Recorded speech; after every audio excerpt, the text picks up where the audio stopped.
1, 2인 가구 증가에 대한 대비 그리고 외곽에 있는 신도시 공급보다는 이제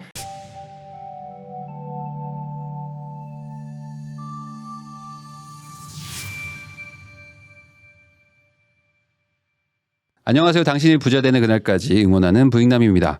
사실 요즘 뭐 부동산 조정기다 뭐 하락 조정 뭐 이런 얘기들 때문에 사실 마음이 또 복잡한 분들도 많고 좀 예측이 좀 어려운 상황이기도 한데요. 그래서 모셨습니다. 신한은행 WM 컨설팅 센터에서 초고액 자산가들에게 부동산 상담을 해주시는 분입니다. 바로 우병탁 부동산 팀장님을 모시고 오늘 부동산 시장 전망부터 뭐 세금 이야기까지 다양하게 한번 나눠보도록 하겠습니다. 팀장님 와주셔서 너무 감사합니다. 네, 반갑습니다. 네. 신한의 WM 컨설팅 센터 우병탁 팀장이고요. 고객들을 대상으로 부동산 상담을 하고 있습니다. 네, 기존에는 이제 고액 자산가였는데 이제는 초고액 자산가들 위주로 이제 상담하신다고. 네, 본의 아니게 부동산 네. 쪽 일을 하다 보니까 네. 그렇게 됐습니다. 그러면 이 초고액 자산이라는 게 한 어느 정도 돼야 이제 초고액 자산가라고 인정을 해주나요? 물론 다 개별적으로 차이는 있겠지만 네. 지금 저희가 맡고 있는 저희 은행에서의 기준은 금융자산 기준으로 100억 이상이신 경우가 저희가 서비스하고 있는 패밀리 오피스 네. 서비스의 대상인 고객이 되는 상황입니다. 그러니까 현금성 자산 한 100억 정도 있는 분, 그러니까 뭐 자산으로 치면 뭐 한 500억, 1000억 막 될 수도 있는 네, 그 이상 되는 분들도 부동산까지 포함하면 그 정도가 네. 되시는 상황입니다. 그런 분들한테 상담을 해주시고 있는 분이셔가지고 시장을 어떻게 보는지 한번 여쭤보려고 모셨습니다. 좀 세금 얘기도 좀 하고 공급 부분 얘기도 좀 다뤄보려고 합니다. 그래서 좀 세제 개편안에 대한 상세 얘기들도 같이 나누려고 하는데 가장 먼저는 좀 그 세제 개편안보다도 우선 공급 부분도 지금 발표된다고 하거든요. 그래서 뭐 250만 원 막 이런 얘기들 있었는데 이거 어떻게 보세요? 네, 250만 원 플러스 알파였었죠. 네, 그래서 네. 실제로는 주택 공급에 대한 세부 계획이 사람들이 계속 기다렸던 그렇죠. 상황이었었는데 보도에 따르면 8월 둘째 주로 미뤄진 것으로 알고 있고요. 다만 이제 대통령에 대한 이 각 부처 보고는 1차적으로 있었습니다. 근데 그때 상당한 내용들이 교통부터 뭐 공급에 대한 얘기까지 있기는 했었는데 네. 다소 선언적인 규정이었어요. 그러니까는 뭐 차질 없이 진행하겠다 네. 정도였었던 거고 그 세부안은 실제로 8월 둘째 주로 예정되어 있는 공급에 대한 세부 계획이 나와봐야 알 수 있을 것 같고요. 네. 24일에 제3차 주택공급혁신위원회 회의가 국토교통부 장관 주재로 있었었는데요. 이때 나왔던 내용들 중에 상당수가 이제 1, 2인 가구 증가에 대한 대비 그리고 외곽에 있는 신도시 공급보다는 이제 도심에 대한 공급 부분들을 확대할 수 있는 방안을 마련하겠다라고 하는 거. 결국은 소형주택하고 오피스텔 확대, 공급에 대한 확대를 하고 이런 도심 지역에서의 그 개발을 하기 위한 절차에 행정 절차를 간소화해 주겠다. 뭐 1년 안에 끝내주겠다. 뭐 이런 정도가 뭐 8월 달에 나오게 될 공급 대책 내용에 주로 담기게 될 내용인 것 같습니다. 그러니까 그게 재건축 재개발을 활성화하겠다라는 게 아니고 네. 약간 그 1, 2인 소형 가구들을 위해서 뭐 오피스텔이나 이런 것들에 대해서 좀 규제를 좀 풀어주겠다. 도시형 생활주택. 네, 이런 현재까지 것들이 발표는 그런 내용하고 그다음에 최근에 이제 크게 이슈가 되지는 않았습니다만 그런 내용들이 좀 거론이 되고 있어요. 저기 오피스텔에 대해서 발코니 설치를 발코니. 허용을 하고 네. 네, 확장까지도 허용하겠다고 아니 그렇게 하면은 그게 네. 아파트지 뭐 왜 네. 오피스텔이요? 그래서 상대적으로 네. 아파텔이라고 부르는 그런 네. 구조에 대한 거 거의 이제 외관상으로는 차이점이 거의 발생하지 않는 상황이 되는 거여서 뭐 그렇게 해서라도 공급을 도심 지역 쪽에 늘리겠다라고 하는 부분인데 1, 2인 가구를 위한 정책적인 방향성은 뭐로서는 의미가 있다고 생각은 하는데 네. 이게 또 근본적으로 집값을 잡을 것이냐라고 하는 건 사람들이 살고 싶은 건 애초에 아파트지 그렇죠. 도시형 생활주택이나 오피스텔은 아니어서 네. 정책의 방향은 집값의 안정 목표로 이게 공급 대책으로서 들어가는 네. 거는 저는 뭐 네. 큰 의미는 없다고 생각합니다. 사실 이 집값 안정이라는 목표만 봤을 때는 한 3, 4인 가구, 그러니까 아이를 키울 수 있는 안전하게 키울 수 있는 좋은 동네의 아파트. 요게 사실 어찌 보면 포인트인데 그 공급을 늘릴 수 있어요. 그게 공급이 참 어렵다 보니까 이제 우선은 1, 2인 가구들 위주로도 막 하겠다고 하는 거지만 이게 뭐 근본적인 대책이라고 볼 수는 없는 거니까 네, 맞습니다. 그래도 어쨌든 공급을 한다는 거는 집값 안정에는 그래도 조금 도움이 되는 시그널인 거죠. 네, 전체 호수가 아니고 그러니까 이제 공급에 대한 계획이 아니라 이게 결국 5년간 250만 원이니까 제가 생각할 때는 이 공급에 대한 것들이 본격적으로 시장이 이제 더 안정되게끔 하기 위한 목적이라면 계속적으로 시그널을 좀 줄 필요가 있을 거라고 생각이 됩니다. 그러니까 왜냐하면 250만 원 공급한다 그러면 기본적으로 사람들이 안 믿었거든요. 네. 다시 얘기하면 차질 없이 이렇게 진행이 되고 있다라는 거를 지금 최근처럼 보다 좀 더 자주 빈번하게 이런 문제가 있어서 또 이렇게 더 공급을 위해서 이런 일들을 하고 있다. 자꾸 발표를 해주는 쪽이 된다라고 하면 가격 안정에 오히려 더 도움이 될 수 있는 상황은 될 수 있을 것 같습니다. 네, 확실한 시그널도 주고 실제 공급도 하면은 그래도 분위기가 많이 바뀔 것이다. 네. 뭐 이런 얘기인 것 같습니다. 그러면은 또 지금 뭐 다주택자 분들이라거나 이런 분들이 좀 기대하고 있는 것 중에 하나가 민간 임대 주택 그 부활 여부인데 뭐 아파트가 지금 막혀 있잖아요. 네. 그래서 이거 지금 한다고 약간 나왔다가 다시 얘기가 또 들어간 것 같은데 이런 거 어떻게 보세요 지금? 기본적으로 이 민간 임대주택에서 비아파트에 대한 양도세 감면이라든지 임대소득세에 대한 뭐 소득세 감면이 있습니다. 25에서 75%까지 네. 매년 내는 임대소 월세 소득에 대한 소득을 조금 감면해 주겠다라고 하는 부분이거든요. 다만 이거는 지금도 빌라나 네. 다세대, 오피스텔, 도시형생활주택에 대해서는 동일하게 적용이 되는 부분이 지금은 하고는 있어요. 있는데 네. 실제로 그걸 했을 때 본격적으로 집값의 안정에 도움이 됐었느냐 그렇지는 않은 걸 감안하면 네. 유호 정책의 정책적인 목적은 기본적으로 1, 2인 가구가 좀 더 저렴하게 그냥 시세에 맞게 임대를 공급을 더 하게 해서 안정적으로 임차를 할 수 있기 위한 목적으로 쓰이는 게 맞고 아파트가 포함되지 않는 한은 근본적으로 가격 안정 공급으로서의 의미는 저는 크게 없다고 생각을 합니다. 근데 또 괜히 아파트 포함시켰다가 또 어떻게 불똥이 튈지 모르니까 우선은 좀 아직은 뭐 네, 안정 기조로 가고 있지만 아직은 그 부분을 또 여전히 불안해하는 것 같고요. 그러면은 최근에 발표된 세제 개편안 얘기를 좀 하면서 실제 그 보도 자료도 보고 이야기를 좀 나눠보도록 하겠습니다. 네, 그러면 사실 지금 가장 부동산계에서 이슈가 되고 있는 거는 종부세거든요. 뭐 종부세를 내는 분들만 관심 있는 게 아니고 이 종부세에 따라서 이제 집값의 향방이 어떻게 갈지, 다주택자들이 어떻게 움직일지, 강남 집값이 어떻게 움직일지가 이게 사실 모두가 관심사니까. 그러면 지금 부동산 세제 정상화라는 표현을 지금 썼는데 보면은 이 주택 수를 가지고 더 이상 따지지 않겠다. 이게 지금 핵심인 것 같아요. 네, 제도의 핵심은 기본적으로 그 주택수에 따라서 더 작은 금액의 집을 가지고 있어도 두 채가 돼버리게 되면 같은 금액의 1주택보다 더 많은 세금을 내라라고 네. 하는 제도. 그러니까 즉 주택수에 따른 세금 체계에서 그것과 상관없이 금액을 기준으로 뭐 1주택이든 다주택이든 좀 차이는 있긴 하지만 더 비싼 집을 더 많이 갖고 있어서 금액으로만 계산해서 큰 금액으로 가지고 있으면 조금 더 세금을 더 내라 이런 식으로 바꾼 건데 네. 그러니까 이걸 이제 직관적으로 이해하자면 다주택에 대한 규제 부분을 종부세에 있어서는 그냥 없앤 겁니다. 그냥 1주택이랑 똑같은 세율로 과세를 하겠다. 물론 네. 공제 금액이나 이런 것들에 있어서는 차이가 있기 때문에 있지만 어쨌든 세율 측면에서는 그동안 유지했던 다주택에 대한 종부세에 대한 과세 부분을 1주택이랑 똑같이 세금 매길게요. 라고 바꾼 거죠. 그러면 이거를 바꾼 취지가 뭐 개인적으로는 뭐라고 생각을 하세요? 다른 요소들도 있겠지만 가장 많이 거론됐던 것 중에 하나는 지방에 혹은 뭐 지방이 아니더라도 상대적으로 저렴한 주택 두 채를 가지고 있는 사람보다 네. 1주택을 가지고 있는 사람이 더 적은 세금을 내더라. 그러니까 네. 고가의 주택을 가지고 있는 사람들이 뭐 소위 말하는 반포 아파트 한 채랑 네, 뭐 지방에 지방의 있는 아파트 뭐 두 채 세 채. 그게 이제 지방이 규제 대상이 되는 조정 대상 지역인 것은 맞으나 네. 두 채를 합쳐도 10억도 안 되는데 더 많은 세금을 내야 된다라고 하는 거 그걸 투기로 보고 네. 라고 하는 부분이 가장 큰 화두가 됐던 것이고 그래서 그러면 금액 베이스로 하게 되면 그런 문제가 없어지지 않느냐라는 네. 요소가 가장 핵심적인 개편안의 이유가 된 것으로 그러니까 좀 이건 너무 불합리하지 않느냐라는 어떤 그런 취지에서 시작이 된 것 같은데 이렇게 만약에 바뀌게 되면요. 그러면 이제 다주택을 사실상 권장하게 되는 것처럼 느껴지잖아요. 그동안 규제를 했던 걸 이제 풀어주니까. 그럼 이제 다주택을 더 하게 될 수도 있을까요? 저는 그 부분은 조금 구분해서 보실 필요는 있을 것 같아요. 예를 들면 지금 현재 다주택이거나 새로 집을 사서 다주택이 되라라는 개념으로까지 이해를 하기는 조금 부담스러운 게 네. 종부세에 대한 부담이 줄어드는 것은 사실이기는 하지만 다주택자가 추가로 규제 지역에서 주택을 취득하는 데 대해서는 아직 취득세 증가가 여전히 있기 때문에 사질 못하게 그렇죠. 했으니까. 종부세를 완화했다고 해서 새로 사라는 개념이 될 수는 없다고 보고 다만 아직까지 다주택을 유지하고 계신 분들 입장에서 놓고 보면 네. 지금 보유에 대한 부담이 거의 절반 이하 심하게는 뭐 4분의 1 수준으로 줄어드는 거기 때문에 네. 급하게 팔아야 될 이유는 없다라고 인식할 가능성은 있어 보입니다. 그래서 네. 신규로 사는 것과 가지고 계신 분들이 좀 더 버티게 된 상황하고는 조금 구분해서 보실 필요는 있을 것 같습니다. 그러니까 이게 그러면 사지는 말고 대신 가지고는 있어. 네. 그러니까 가지고 있어도 괜찮아. 팔지는 또 말아라라는 식으로는 될 수 있을 것 같고 뭐 그러니까 가지고 있다가 전세 빌려줘. 뭐 이렇게 해석을 뭐 굳이 한다면 저는 그렇게 했는데. 네, 뭐 정확한 네. 표현이신 것 같아요. 네. 그러면 이제 뭐 전월세나 이런 것들도 좀 고려해서 뭐 굳이 막 급하게 팔려고 하지 말고 우선 가지고 전세 좀 주면서 좀 기다려 보자. 그리고 그렇게 팔도록 하지 않아도 가격은 안정될 거라는 자신도 있는 것 같고요. 공급도 할 거니까. 그러면 이게 많이 줄어드는 거잖아요. 사실 이게 1주택자도 어쨌든 줄어드는 거는 맞지만 2주택, 3주택에서 유의미하게 아주 3주택 이상은 정말 드라마틱하게 줄어드는데 근데 이게 또 이런 얘기 있잖아요. 이게 통과가 되겠냐. 이거에 대해서 개인적인 의견은 어떠세요?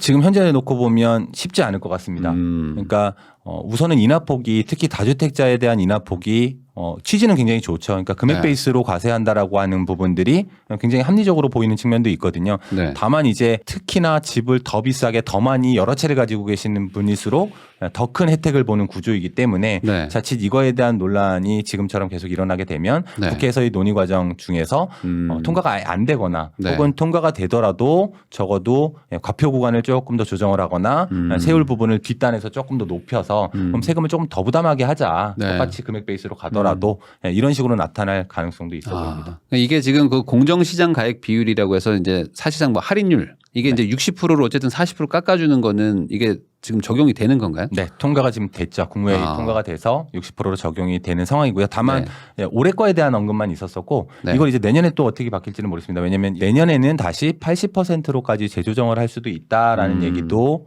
네. 나오고 있는 상황이어서 어쨌든 올해는 60% 적용이 되는 상황이고요. 그러면 뭐 일부 오른 것도 있고 뭐 이번에 40% 감면해 주는 것도 있고 하니까 작년보다는 그래도 조금은 좀 줄어드는 네, 정도. 다주택이든 1주택이든 근본적으로 좀 줄어드는 상황입니다. 줄어들고 네. 이제 23년분이 이건데 이거는 지금 어떻게 될지는 사실 아닐 뿐이고 바뀌지 않은 거고 네. 바뀌는 데는 좀 상당한 좀 진통이 있을 수 있다. 네, 정확하게는 국회에서의 논의 과정이나 통과까지 정확히 보시는 게 좋을 것 같습니다. 네, 그러니까 이것만 가지고만 지금 뭐 집을 팔지 말지를 결정하기는 아직은 조금 이르다. 네. 그러면 지금 고액자산가 분들 입장에서는 아마 대부분 여기에 다 종부세에 해당되는 분들일 것 같은데 이런 분들은 지금 어떻게 판단하고 계세요? 웬만큼 고액 자산이신 경우라도 아주 비싼 집 두 채나 아니면 세 채를 기준으로 했을 때 이게 매년 단위에 집에서는 수익이 크게 나지는 않으니까 네. 현금 흐름을 다른 데서 벌어서 메꿔야 되는 상황이었던 거거든요. 네. 그럼 실제로는 집값의 상승이 오히려 예견이 된다고 하더라도 그걸 계속 버틸 수는 없는 상황이었기 때문에 네. 뭐 그런 경우에 대해서는 이 지금 세제 개편안에 대해서 다주택자분들은 뭐 상당 부분 기대를 하고 계시는 상황인 건 맞습니다. 그렇지만 이게 뭐 통과가 될지 안 될지는 좀 지켜봐야 네, 된다라는 국회에서의 거죠. 법률 개정 사항이기 때문에 꼭 네. 지켜보실 필요가 있습니다. 네. 근데 요것도 있잖아요. 지금 세부담 상한이라는 거, 요 개념과 그럼 요건 좀 통과 여부가 어느 정도 될지 네. 이런 것도 좀 여쭤보고 싶은데. 네, 뭐 쉽게 이해하시자면 세부담, 종부세에 있어서의 세부담 상한, 정확하게는 보유세의 세부담 상한입니다. 네. 재산세하고 종부세를 더해서 어떤 집을 갖고 있을 때 뭐 집값이 급격하게 상승을 하게 되더라도 너는 전년도에 냈던 금액의 요 비율만큼만 내. 라고 하는 개념이 세부담 상한이에요. 네. 근데 이제 이 부분이 종전제도에 개편한 이전의 현행법에서는 1주택은 이제 1.5배였었던 네. 거니까 100만 원을 냈다면 150만 원까지가 한도로 걸렸었던 건데 다주택의 경우에는 이게 3배까지였거든요. 법인은 무한이었습니다. 법인은 무한이었었죠. 10배 낸 분이 있고 20배 낸 분이 있어요. 네, 한도가 없었으니까. 네. 근데 이제 이 부분을 동일하게 네. 1주택이든 다주택이든 150%로 한정하겠다. 그래서 이게 뭐냐면 개편한 내용들 혹은 공정시장가 비율이 줄어드는 감소하기로 한 이 부분을 감안하면 내년에는 어차피 150%가 네. 걸리지 않게 될 거예요. 네. 근데 이 효과는 내후년 24년이나 25년, 26년 이때까지 계속 영향을 미치는 거기 때문에 다시 얘기하면 이거는 집값이 계속 상승하거나 공시가격이 지금보다 계속 꾸준하게 올라가게 되더라도 어쨌든 집을 갖고 있는 데 따른 부담은 보유세에 대한 부담은 1.5배 이상은 늘어날 수가 없다.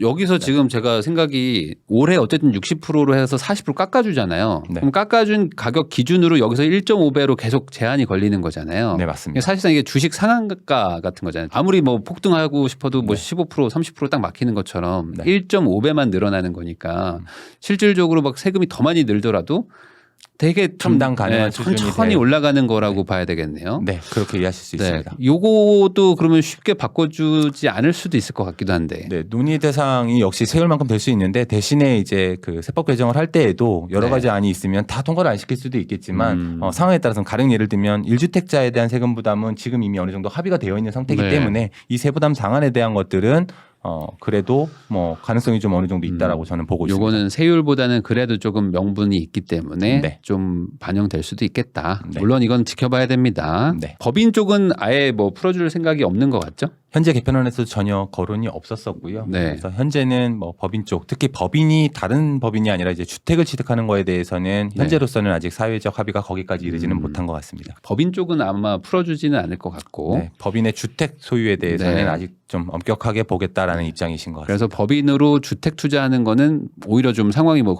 딱히 좋아지는 거는 뭐 많지 않다. 네, 현재로서는 네, 건설 그렇게- 임대를 제외하면. 네, 그렇게 보면 될 것 같습니다. 네. 그리고 이제 기본 공제 금액 상향. 요거는 사실 뭐 여야가 뭐 다 같이 얘기를 했던 부분이기는 한데 네. 요거 어떻게 보세요?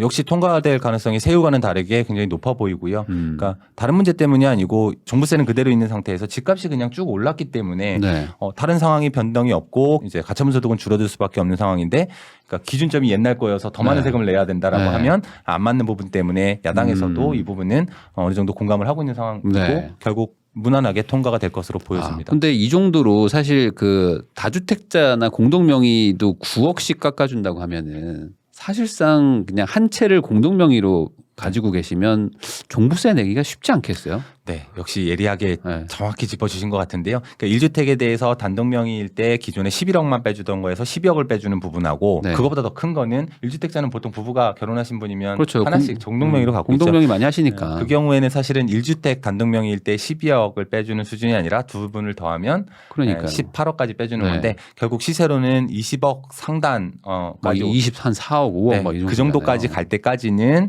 적어도 1주택이나 하는 네. 종부세는 없다.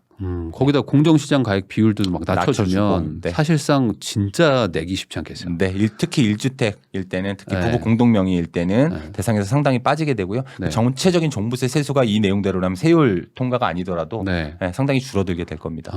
그러면 지금 1주택자 입장에서는 1억 정도 늘어나는 건데 올해는 조금 더 주죠. 여기 지금 보이는 네. 것처럼 그 3억을 추가 공제해 준다고 돼 있는 게 있는데 네. 이게 올해만 이거 되는 건가요? 원래는 11억까지 1주택은 공제를 해줬었는데 12억으로 공제합니다라고 법 개정을 만든 거고, 대신에 올해 한 해 동안에는 그동안의 상승분이 워낙 1주택자도 많았기 때문에 올해 한해서 14억 원까지, 그러니까 3억을 더해서 14억 원까지 공제해 줍니다 하고 내년엔 다시 12억으로 바뀌게 네. 됩니다. 그러면은 올해는 다주택자나 공동명의자는 6억까지만. 올해는 네. 다주택자는 변동이 없으니까 네. 6억만 공제를 받는 거고 네. 1주택에 있어서만 특별히 더 많이 공제를 해주는 거죠. 그렇죠. 그러면 이제 1주택자분들은 내년 분은 이제 12억 정도인데 요거는 이제 통과될지를 봐야 되겠지만 그래도 요건 좀 통과 가능성이 어쨌든 좀 높다고 보시는 거잖아요. 네, 거의 통과될 네. 것이라고 생각하고 있습니다. 근데 이렇게 되면 사실상 공동명의 하라는 얘기 같아요.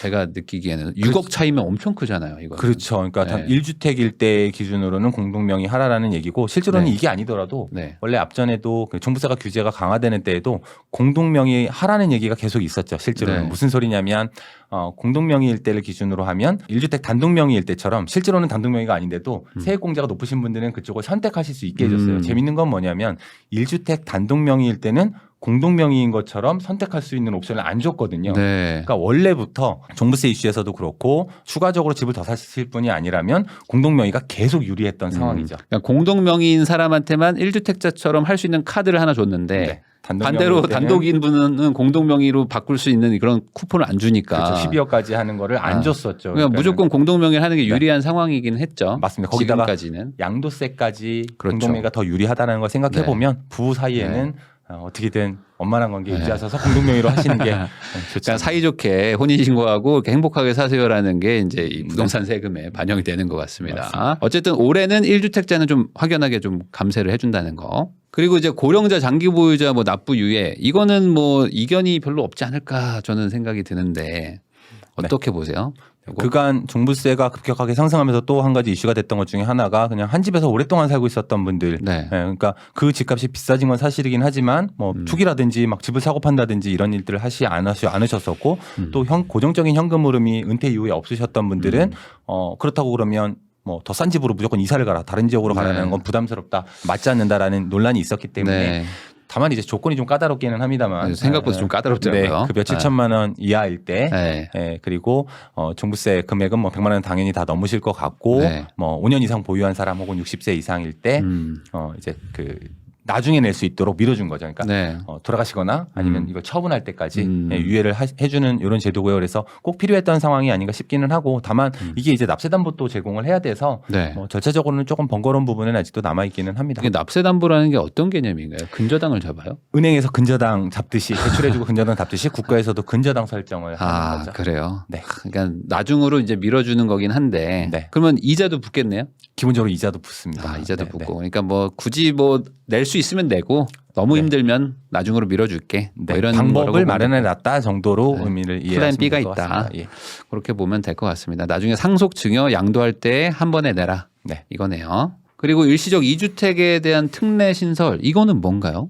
그동안 이제 집을 사고 파는 과정 중에서 양도세에서는 그러니까 실제로 옮겨가시면서 타이밍이 좀 안 맞아서 1년 이상 걸릴 수도 있거든요. 네. 이 부분을 이제 2년이라고 하는 완충, 물론 이제 과거에 그 12.16 대책에서는 1년밖에 안 주긴 했었지만 다시 네. 이제 새 정부 들어서 새로운 집으로 이사를 가고 기존 집을 처분할 수 있는 기한을 2년 정도를 더 썼거든요. 네. 다만 이제 종부세 같은 경우에는 그 유예가 없었어요. 그러니까 6월 1일 시점을 기준으로 집 두 채가 이사 가면서 일시적으로 두 채를 갖고 있는 상황이 되게 되면 네. 일단 그 해에는 무조건 그 뒤에 팔더라도 내라. 네. 물론 법리상으로는 종부세상 2월 1일 날 가지고 있었던 사람이면 두 채가 있었던 게 맞기 때문에 내는 네. 게 맞는데 네. 실제로는 그렇게 하다 보니까 이사를 가거나 뭐 이런 것들이 좀 어려웠던 거죠. 거기서 종부세율도 2주택 때문에 확 올라가니까. 그렇죠. 세율 자체가 올라가기도 하고 거의 막 몇 배를 내잖아요. 맞습니다. 그리고 결국에는 계속 가져갈 게 아니라 금방 팔 건데 네. 이런 요소들 때문에 이사를 위한 일시적 2주택은 2년 내 처분한다는 조건 하에서 네. 비과세를 해주고 네. 상속의 경우에도 집을 물려받았으니까 바로 세금 내기 싫으면 팔아라. 다주택이 되니까 종부세를 많이 냈어야 되는 경우들이 생기거든요. 네. 그러니까 이런 것들은 좀 바람직하지 않다라고 보고 5년 동안에는 팔지 않고 있어도 종부세를 매기지 않겠다. 그러면 일시적 2주택인 경우에는 네. 기존 주택에 대한 종부세를 빼준다는 건가요? 아니면 새로 산 거에 대한 종부세를 빼준다는 건가요? 기본적으로는 원래 갖고 있었던 것 그리고 두 개 다 그러니까 금액으로는 합산하게 될 걸로 보여집니다. 금액은 이번에 바뀌니까. 네, 기본적으로는 1주택은 공제 부분은 1주택자인 것처럼 해주고 거기다가 가장 중요한 건 나이가 많으시거나 아니면 장기 보유하신 분들이라면 네. 기존 집을 기준으로 새로 산 건 보유 기간이 없을 거니까 네. 공제도 받을 수 있다. 원래라면 일시적 2주택 되는 순간 뭐 1주택자 공제 같은 건 싹 빠지는데 그렇죠. 이제 이번에 이제 주택수에서 빼주니까 1주택자 취급은 하는 거고 맞습니다. 이제 종부세는 내긴 내는 거죠. 어쨌든 금액 기준으로 했다라는 의미가 더하기는 더해서 내게 금액으로는 됩니다. 합치는 거니까. 네. 그러니까 내긴 낸다. 다만 이제 공제 같은 거를 받을 수 있다는 거죠. 기존 집에 대해서. 맞습니다. 상속도 뭐 마찬가지 얘기겠죠. 같은 개념입니다. 네. 대신에 이제 5년의 기간에 유예를 주는 거죠. 5년 내에는 정리를 해라. 이게 이제 양도세에도 비슷한 네. 규정이 있기 때문에 네. 그거를 준용한 걸로 보여지고요. 그리고 지분으로 상속을 받은 경우에는 뭐 기간 제한 상관 안 할 테니까 왜냐면 나눠서 형제분들이 나눠서 할수 가지고 있는데 있죠. 그 지분이 40%가 안 되게 되면 네. 이거는 뭐 팔자고 맘대로 팔 수 있는 게 아니니까. 이게 골치 아팠거든요. 그 옛날 또 네. 그 분들은 또 형제 자매가 많잖아요. 그래서 네. 막 7명이서 7분의 1씩 막 나눠서 네. 엄마 집 가지고 있고 가끔씩 여름에 뭐 네. 휴가 때 모여 이랬다가 네. 종부세 막 맞고 네, 했었잖아요. 합의에 이르기가 쉽지는 않았고 그게 문제가 많이 됐었어서. 근데 그런 것들은 좀 이제 빼주겠다. 맞습니다. 라는 것 같습니다. 요 3번이 조금 좀 특이할 수 있는 것 같아요. 지방 저가 주택은 아예 또 이것도 주택수에서 빼주겠다. 역시 양도세에서도 같은 규정이 있었었는데요. 흔히 네. 얘기하는 뭐 그 개념은 약간 틀리기는 합니다만 농어촌 지역에 소재한 주택, 그러니까 더 정확하게는 서울 수도권이 아니고 지방에서는 광역시나 네. 특별자치, 그러니까 세종시가 아닌 지역, 네. 그리고 이런 광역시나 이런 데에서도 읍면 지역이 있거든요. 세종시에도 읍면 지역이 있고요. 네. 그러니까 흔히 얘기하는 농촌 지역이라고 이해하시면 됩니다. 이런 농촌 지역, 군 지역에 있는 집의 경우에는 공시가격이 3억을 넘지 않는다. 그러니까 비싸지 않은 집이다라는 전제하에서 하나 더 사두셔도 다주택으로 취급해서 종부세를 과세하지는 않겠다. 그러니까 아주 쉽게 얘기하면 양평군 그러니까 그런 지역들입니다. 같은데 네. 그래서 시는 안 되는 거네요. 근데 시는 안 됩니다. 군 지역만 군만 가능하고요. 되는 거고. 다만 광역시에도 군 지역이 꽤 많아요. 네. 인천광역시 강화군, 그렇죠. 울산광역시 울주군, 달성군 뭐 이런 데도 대구광역시 있잖아요. 달성군 다 네. 이런 지역에서는 그냥 농어촌 지역이다. 되는 거예요? 네, 되는 거기는? 겁니다.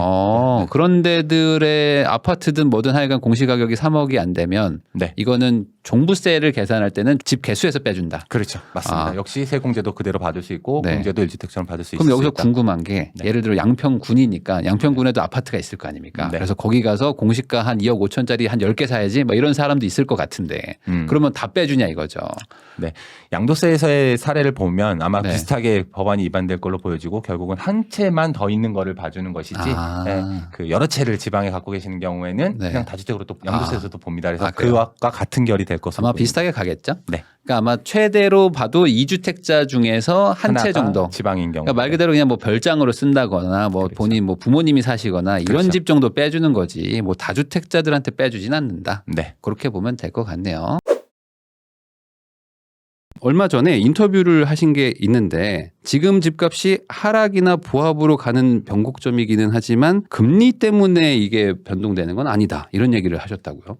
이게 네. 어떤 의미인가요? 네, 맞습니다. 많은 분들이 이제 그 부동산 시장이 네. 금리의 직접적인 영향을 바로 즉각적으로 받는다고 생각을 하시는데요. 네. 실제로는 과거의 추세를 살펴보신 분들은 기본적으로 아시겠지만 금리가 올라간다고 해서 바로 부동산이 떨어지지도 않고요. 반대로 금리가 떨어지는 상황에서도 부동산 가격이 떨어졌던 적도 있었거든요. 네. 그러니까 1대1로 대응 관계가 성립하지 않는다라고 하는 거죠. 물론 금리 인상 자체가 부동산 시장을 포함한 자산 시장에 하방 압력으로 작용을 하는 거는 뭐 이론의 여지 없이 당연히 맞는 것 같고요. 네. 다만 이제 금리가 최근처럼 급격하게 올라가는 상황이라고 하더라도 많은 분들이 이제 그 생각들을 하고 계시는 것 같아요. 그러면 아파트를 포함한 주택 가격도 당장이라도 폭락을 할 것처럼 생각을 네. 하시는데 그건 이제 좀 오해가 있으신 게 아닌가라는 생각이고 저는 그걸 이제 희망 고문이라고나 할까요? 그러니까 네. 아직 집이 없으신 분들 입장에서 혹은 내 집 마련을 하시려는 분들 입장에서는 네. 금방이라도 집값이 지금 가격보다 큰 폭으로 떨어져서 지금 현재보다 훨씬 더 싼 가격으로 언제든지 살 수 있을 것처럼 네. 생각하시게 되는 경우들이 있는데 그거는 뭐 굳이 말하자면 희망 고문 혹은 역희망 고문 네 그렇게 보는 게 저는 더 맞다고 생각합니다. 그러면은 이걸 좀 명확하게 해야 될 게 그 시차를 두고 나중에 떨어진다는 건지 아니면 금리 인상과 뭐 집값에 아주 관계가 뭐 아주 정비례하진 않는다는 네, 건지. 상관계수가 그렇게 크지 않다라고 보는 거고요. 다만 금리가 지금처럼 빠르게 올라갈 뿐만 아니라 네. 장기적으로 계속 오른다. 추세 자체가 높은 수준에서 유지가 된다라고 하면 당연히 하방 압력을 받긴 할 겁니다. 근데 그게 시차를 두고 나타나게 될 거다라고 하는 거고 네. 그 시차도 기본적으로는 뭐 제가 아니라 이제 본격적으로 이 부분을 연구하시는 분들의 네. 그 연구를 보더라도 적어도 빨라도 6개월, 아. 길면 한 18개월 정도 이상이 지나야만 네. 지금 금리가 올라가는 높아진 금리의 영향으로 인해서 네. 시장의 급매물이나 아니면 경매 물건의 증가를 통해서 전체 시장의 하락으로 이어진다라고 하는 거죠. 그러면 지금 말씀하신 걸로는 결국에 한 6개월에서 12개월 지나면 지금 어쨌든 금리가 많이 올랐으니까 경매 물건도 좀 늘어나고 이럴 수도 있다는 거잖아요. 네, 기본적으로 그렇게 생각합니다. 근데 당장은 아니다라고 하는 거고요. 그 과정에서 당장일 것처럼 생각하셔서는 잘못된 판단을 하실 네. 수 있기 때문에 강조를 드리는 그러니까 편입니다. 뭐 한두 달 안에 갑자기 막 급락하는 물건들이 나와가지고 내가 싸게 살 수 있다라고 네. 말하기는 좀 어려울 수 있다는 거죠. 맞습니다. 그런데 사실 요즘에 기사나 이런 거 보면은 뭐 어느 지역들은 막 몇 억 떨어졌다, 막 2억, 3억씩 떨어졌다 하는 곳들도 많거든요. 근데 네. 그런 거는 아주 바로 반영을 한 것처럼 보이는데 그건 또 다르게 봐야 되나요? 기본적으로 영향을 받기는 했겠지만 네. 이게 이제 금리 인상으로 인해서 보통 차주, 대출을 쓰신 분을 얘기를 은행에서 일컬을 때 차주라고 하는데요. 차주들이 받는 충격의 크기가 다 좀 다를 수가 있습니다. 그러니까 예를 들면 기본적으로는 뭐 코로나 상황도 있었었지만 잘 아시는 것처럼 그 사업을 하시는 분들 네. 혹은 뭐 자영업 하시는 분들 이분들도 집을 갖고 계실 수 있잖아요. 네. 근데 사업을 하시면서 대출을 그 사업 관계로 쓰신 분들 입장에서는 최근처럼 금리가 올라가게 되면 다른 분들보다 좀 더 크게 타격을 받을 겁니다. 그러면 그분들은 사업을 유지하기 위해서 집을 빨리 정리하실 수도 있고 그러면 빨리 팔기 위해서 금매로 내놓으실 수도 있기는 하겠지만 네. 그게 아직까지는 전반적인 현상이라고 보기는 좀 어렵지 않나 이렇게 생각하고 있습니다. 그러면 어떤 분들은 아직 하락은 시작도 안 했고 이제 본격적으로 이제 앞으로 계속 떨어질 거다 뭐 이렇게 보는 분들도 있는데 그러면 팀장님 입장에서는 이게 뭐 조정인지 아니면 하락으로 완연한 방향 전환인지 어떻게 보세요? 사실은 그 부분도 저희 고객들하고의 상담에서도 가장 많이 받는 질문이기는 합니다만 아마 이거 물어보러 올 것 같은데. 네. 솔직히 말씀드리면 알 수 없다고 생각합니다. 알 수 없다. 네, 단기적으로는 사후적으로 이것들이 거래가 같이 일어나면서 본격적으로 떨어지는구나라는 걸 그 초입까지 가서는 거래량이 늘어나는 수준이 되면 알 수 있겠지만 이걸 사전적으로 지금 조정으로 끝나고 말 상황인 건지 아니면 장기적으로 대세하러 가는지 이거를 정확히 짚을 방법은 없다고 생각하고요. 네. 그럼에도 불구하고 그런 지표들을 볼 때 이제 거래량이 변화가 나타나는 상황들 이런 네. 것들은 뭐 이후에 상황을 보고 뭐 시작이 완전히 됐는지 여부는 판단할 수 있겠지만 네. 현재로서는 정확히 예측하는 것은 어렵다. 왜냐하면 분석을 하는 사람들은 점쟁이도 아니고 네. 신도 아니기 때문에 네. 다만 이제 금리가 전체적으로 상승되고 빨리 올라가는 추세라는 거를 감안하면 그동안 수년 동안 굉장히 오랫동안 자산 시장이 계속 상승만 해왔거든요. 네. 영원히 상승하는 자산 시장이라는 거는 주식뿐만 아니라 부동산에서도 없기 때문에 네. 그동안의 상승폭을 감안하면 언제가 될지 정확히 예측할 수 없을 뿐이지 한동안에는 이제 조정 혹은 하락으로 가는 시점은 조만간 올 가능성은 높다고 생각합니다. 그러면 지금 뭐 촬영일 기준으로 아마 내일 정도에 그 미국에서 또 금리 인상 여부가 또 결정이 되는데 뭐 지금 0.75를 올리냐 뭐 1% 올리냐 막 이러고 있거든요. 그러니까 당분간 미국은 계속 금리 올릴 것이고 우리나라도 어쩔 수 없이 따라간다 이런 게 사실 지금 대세인 것 같더라고요. 네. 그런 것들이 충격으로 오긴 오지만 부동산 시장만 봤을 때는 바로 오지는 않는다 이렇게 네. 정리를 하면 되나요? 보통 이제 헤비급 네. 그 권투 선수들이 네.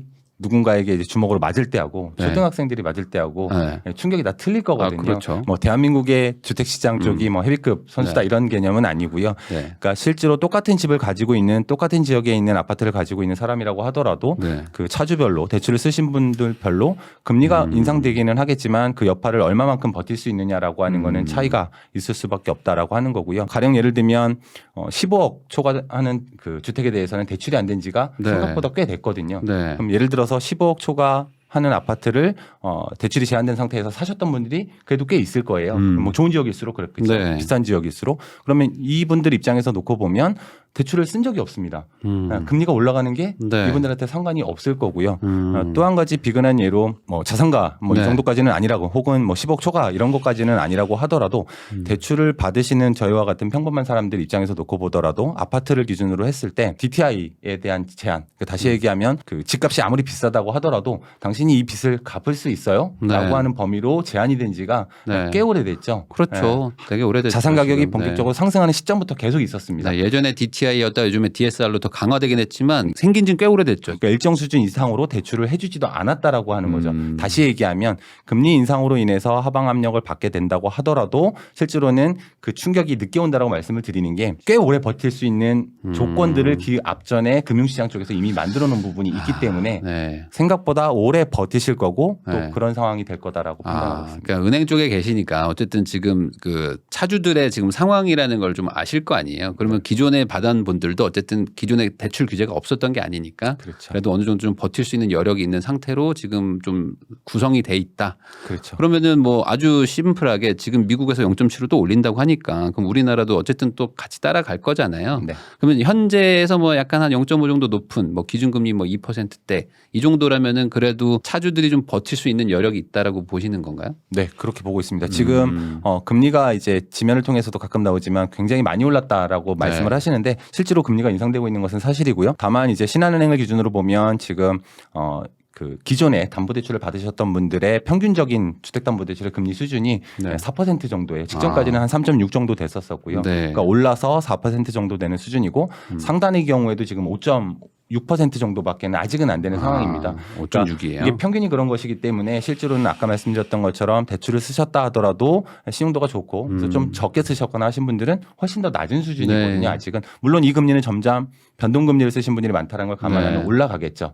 다만 흔히 이제 지면에서 보셨던 것처럼 7% 8%의 금리라고 하는 건 지금 시점에서 새로 받는 사람들의 네. 국한된 문제이기 때문에 뭐 그 경우라면 부담이 빨리 클 수 있겠지만 전체 모수에서는 이미 네. 받아서 가지고 계신 분들의 금리 수준은 그 정도는 아니다. 그러니까 단순히 금리가 올라간다고 해서 즉각적으로 반응할 수는 없는 게 부동산 시장이다. 네. 어쨌든 좀 기다려 봐야 된다는 얘기네요, 결국에는. 맞습니다. 그러면은 반대로 집값이라는 게 좀 변수가 더 크다는 거는 금리가 아니라 다른 거라고 보시는 거예요? 근본적으로는 공급이죠. 공급. 네, 그리고 반대쪽 측면에서는 수요인 거고요. 네. 다만 최근에 이제 금리 인상 때문이 아니라 전반적으로 하락의 변곡점에 가까워져 왔다 혹은 진입을 시작했다라고 말씀을 드리는 것 중에 하나는 이런 금리 부분들이 그 금리 자체로서가 아니라 집을 사고자 하는 사람들의 매수 심리에는 영향을 미치는 부분은 맞는 것 같습니다. 그런 의미에서 수요 쪽이 뭐 지금 살 게 아니라 조금 더 기다렸다 사야 되겠다라고 하는 움직임이 분명히 존재하는 거는 맞고요. 네. 그런 공급과 수요 부분 금리가 인상됐다고 하더라도 그것 때문에 집값이 일부 조정이 된다고 하더라도 서울 수도권 지역을 기준으로 먼저 말씀을 드리면 충분한 공급이 수반되지 않은 상태에서 금리나 다른 요소들로 인해서 가격이 조정되는 거는 근본적인 가격 하락이라고 뭐 말할 수는 없다고 생각합니다. 그러면 요즘에 사실 거래량이 뭐 지금 바닥을 찍었다라고 한 기사가 몇 달 지나면 더 바닥을 찍었다. 막 계속 거래량이 막 좀 줄고 있는데 이런 상황을 어떻게 해석을 해야 되는 거예요? 그럼 사기 싫어하는 건지 팔기 싫어하는 건지 팔고 싶어 하는데 사질 않는 건지. 네. 네. 제가 볼 때는 둘 다 맞는 얘기인 것 같은데요. 팔고 싶어 하지 않는다라고 하는 것도 맞고 그다음에 네. 그걸 또 사려고 하지도 않는다. 그러다 보니까 그게 거래량 감소로 나오고 있는 것 같고요. 네. 팔고 싶어 하지 않는다라는 얘기를 또 섣불리 하게 되면 네. 매물이 최근에 이렇게 늘어나고 있는데 네. 가격을 낮추고 팔아야만 진짜로 팔겠다라는 진성의 의사인 거지 굉장히 많이 높아져 있는 상태에서 가격도 많이 조정 안 하고 팔려고 내놓은 매물이라고 해서 다 매물은 아니기 때문에 매물이 증가됐지만 가격을 낮추지 않고 그냥 살 테면 사 말라면 말고 이런 매물들도 많다는 거예요. 현재까지는 그렇게 보는 게 맞을 것 같습니다. 그럼 실제로 상담도 하고 하시니까 그러면 약간 어느 정도 다주택자들이 팔려고 할 거고 그러면 다주택자들은 아무래도 좀 자산가일 수 있으니까 그런 분들 입장에서는 뭐 매물로 내놓는 분들보다는 뭐 다른 식으로 뭐 증여나 뭐 이런 걸로 가시나요? 뭐 기본적으로는 최근에 이제 알고 계신 것처럼 내년 5월 9일까지 시행되는 양도세 한시적인 중과 완화 때문에 네. 주요 지역에서 여러 채를 가지고 계신 분들도 요 효과만 놓고 보면 매물로 내놓으시려고 하신 분들이 꽤 많았습니다. 네네. 그러니까 직전까지는 분명히 그랬었어요. 네. 그래서 뭐 당장은 아니더라도 올 초에 그랬었고 내년 이제 5월 9일 되기 전까지 그러니까 다시 얘기하면 조금 더 늦추더라도 5월 초까지 내년 1월부터 한 5월 초까지 빨리 보고 네. 올해 겨울에는 슬슬 팔아야지 뭐 이런 거 있잖아요. 사실. 잔금을 5월 9일까지 맞추려면 그 정도를 네. 보셨었는데 네. 거기에 이제 기본적으로 다시 화두가 됐던 것들이 세금에 대한 완화에 대한 부분이 이슈가 됐었습니다. 그러니까요. 제가 또 이따 얘기도 나누겠지만 세금도 보유세를 또 깎아주는 게 또 발표가 되니까 네. 그러면 지금 그런 분들도 고민이 많아지겠어요. 그렇죠. 확연하게 양도세 중과 이게 금액 단위로 몇 억의 이득이 있기 때문에 네. 그러면 혜택을 줄 때 빨리 팔아야 되겠다. 어차피 많으니까 이렇게 하셨다가 지금 다시 보유에 대한 부분이 부담이 적어지면서 뭐 일단은 안 팔겠다라는 개념보다는 네. 좀 더 지켜볼 필요는 있겠다. 조금 더 미룰 수 있는 힘은 생겼다. 이렇게들 네. 판단하시는 경우들이 더 많아진 것 같습니다. 그러면은 뭐 금리 인상 이런 것들도 있지만 어쨌든 조금 버텨볼까라는 생각이 약간은 좀 늘어나고 있다. 네, 전반적으로는 그렇게 판단하고 있습니다. 그렇군요. 특히 한국 부동산원 뭐 수치상으로는 뭐 계속 하락세가 몇 주째 이어지고 있다. 뭐 이런 기사들이 나오고 있는데 팀장님 입장에서는 어쨌든 그래도 좀 조정은 있을 거라고 좀 보시는 거죠. 뭐 아주 단순히 올 하반기 정도라고 본다면. 네, 이미 조정이 사실은 뭐 작년 하반기부터 네. 지금 현재까지 조정은 이미 시작되고 있는 것으로 보는 건 맞는 것 같고요. 네. 다만 이게 이제 단기 조정으로 끝나게 될지 완연한 하락으로 갈지 그거에 대한 향방을 조금 더 지켜봐야 된다라는 입장일 뿐입니다. 다만 이제 흔히들 많이 말씀하시지만 10억짜리가 20억이 되고 그러니까 10억이 오르고 지금 3억, 2억이 떨어졌다라고 하면 이게 보는 사람들 관점에서는 떨어진 게 맞느냐라는 판단도 네. 있을 수 있어서 가지고 계신 분들이 얼마만큼 낮춰서 팔 용의가 있는지는 아직도 지켜봐야 될 것 같습니다. 네. 사실 지금은 되게 불확실한 상황인 거죠. 뭐 이게 뭐가 명확하게 지금 뭐 어떤 방향이 나왔다고 하기도 뭐하고 지금 뭐 전쟁도 있고 막 하니까. 근데 그러면 지금 그 대통령 윤석열 대통령이 임대차법 뭐 개정해야 된다 뭐 이런 얘기도 있고 지금 세제 개편안도 뭐 발표되는 거 보면은 사실 시장에서는 어떻게 이걸 받아들여야 될지 약간 모르겠다라고 볼 수도 있거든요. 보유세도 깎아주고 양도세도 깎아주면 팔지 말란 얘기인데 팔란 얘기인가? 뭐 이런 생각도 좀 들고 그러다 보니까 지금 살까 말까 고민하던 분들도 뭐 이거 어떻게 해야 되는 거지? 뭐 이런 생각까지도 드는데 우선 전세가 우선은 좀 가장 시급한 분들이 많으니까 네. 전세 시장은 그러면 어떻게 될까요? 지금 이 상황에서? 저는 개인적으로 이 전세 시장, 임대차 시장에서도 전세 시장, 그러니까 다시 얘기하면 최근에 일련의 지표들처럼 전세 가격이 서울 포함한 주요 지역에서도 하락하는 쪽으로 나타나고 있다라고 하고 네. 하는 부분이 다소 좀 의아합니다. 왜냐하면 물론 이제 전세 가격 자체하고 우리가 흔히 얘기하는 전세가율이라고 하는 건 좀 달리 봐야 되는데 네. 통상 매매 가격의 상승이 멈추게 되면 네. 상식적으로는 당연한 기결이거든요. 그러니까 살려는 사람들이 멈추게 되면 임차로 눌러앉는 상황이 되는 거죠. 새로 살 네. 사람들이 추가로 안 생기고 동일한 지역 내에서는 임차 수요가 늘어나게 된다라고 한다면 전세 가격이 올라가야 됩니다. 전세가율이 네. 올라가야 돼요. 매매 네. 가격은 멈춰 있고 전세가는 올라가는 상황이 돼야 그렇죠. 되는데 지금 최근에는 전세 가격도 뭐 네. 안정되고 있다는 모습이 지표상으로는 나오고 있는데 저는 이 부분을 조금 자세히 들여다볼 필요는 있다고 생각을 합니다. 전세 가격이 정말 본질적으로 떨어지고 있느냐라는 네. 부분이 오히려 지금 앞전 정부에서 만들었던 이제 임대차법에 의해서 이중 가격이 실제로 형성돼 있는 거는 지표로서 명확한 것 같고요. 강북에 있는 마레프 같은 경우에도 전용 84 기준으로 보니까 전세가가 두 개가 거래가 반복적으로 되고 있어요. 8억짜리 하나, 네. 11억짜리 하나. 네. 그러면 제가 4년 차를 끝내고 다시 시작하는 임대인 입장이라고 했을 때 나는 선량한 임대인이라서 뭐 8억에 그냥 이거를 임대를 줄 것이냐 네. 그럴 이유는 없다고 생각을 합니다. 돈은 뭐 11억짜리도 있으니까 11억, 그렇죠. 12억 계속 돈은 네. 솔직한 거니까요. 네, 네, 그러면 네. 결국 9억짜리로 놓는 경우들이 많을 거고 다만 이제 최근에 전세가가 다소 안정되고 있는 모습을 지표상으로 보이고 있다라고 하는 거는 네. 기본적으로는 두 가지 요소. 첫 번째는 전세 대출에 대한 이자 부분이 금리 상승으로 인해서 같이 올라갔고 네. 그런데 전월세 전환율, 그러니까 전세를 월세로 돌릴 때의 전환율은 아직 낮은 수준을 유지하고 있거든요. 네. 그러다 보니까 임차를 하시는 분 입장에서도 대출을 받아서 이자를 부담하는 것보다는 월세로 일부를 돌려서 보증부 월세나 월세로 사는 것이 전세 대출을 받는 것보다 더 유리한 상황 때문에 자발적으로 월세로 전환하는 상황. 다시 얘기하면 임대차 시장을 다시 나눠서 전세에 대한 수요 측면에서는 전세를 더 받아서 하려고 하지 않고 월세로 가겠다. 이 월세라는 게 단기적으로는 그 임대차 기간이 2년 혹은 길게 보면 4년이잖아요. 4년이죠. 5% 범위 내에서 네. 보면 지금 전세대출 이자보다 전월세 전환율로 인한 전환율이 더 낮다라는 거는 4년 동안 고정금리로 대출을 받는 것과 똑같은 효과라고 네. 해서 결국은 전세가 아니라 월세로 자발적으로 전환해서 선택을 네. 한 것 때문에 일시적으로 전세 시장은 수요가 빠지니까 물량은 네. 똑같을 텐데 수요가 빠지니까 안정이 되고 있는 것이고 지표가 지금 정확히 안 나오고 있는 걸로 알고 있는데 월세 부분은 네. 아마도 좀 더 지켜보면 올라가는 추세. 그러니까 보통 이게 매매 아니면 전세 둘 중에 하나를 선택하시니까 매매를 안 살려고 하면은 보통은 전세 수요가 높아지면서 전세가가 높아져야 그렇죠. 되는데 이것도 안 올라가니까 네.